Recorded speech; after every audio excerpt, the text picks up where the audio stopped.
Now, capillary rise vapor emissions are frequently confused with hydrostatic pressure. So what is hydrostatic pressure? Hydrostatic pressure is the pressure exerted by a fluid at equilibrium at a given point within the fluid due to the force of gravity. Makes perfect sense, right? Okay. So the best example is a city water tower. So if you live in a city, you see the water towers, they pump water up into the tower, and the weight of this water wants to equalize, right? So again, we want to be at equilibrium. That weight pushes down on the water underneath it, and wherever there is relief, it wants to push up. So it's equal with this. That's what gives us water pressure in our homes.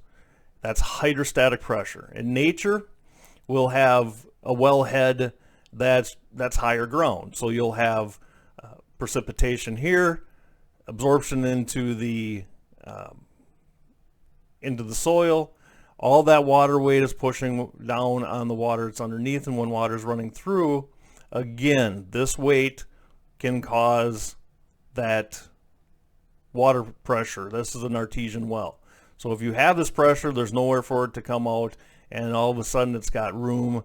This is clay in the aquifers, and that pressure then causes this. So that's hydrostatic pressure.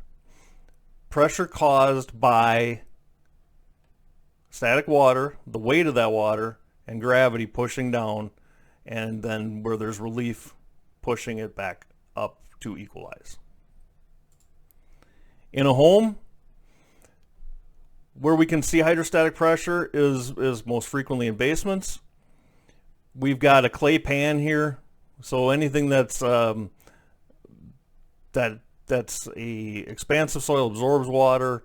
We have dug it out for the basement. We put the backfill in here, and then when this fills up, because we don't have runoff out of this clay, if this fills up with water, then this is going to cause pressure, and now it wants to equalize. So if the water level's here, anything below that can cause that hydrostatic pressure. Most often around the sides of the foundation.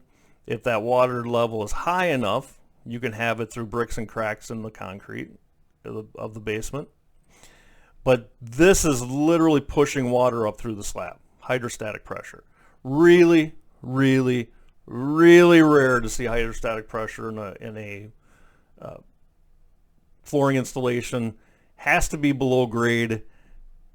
That being said, it doesn't have to be that far below grade necessarily, but it has to be below grade in order to have that buildup of pressure, in order to have that wellhead to create that down pressure that wants to equalize where there's relief.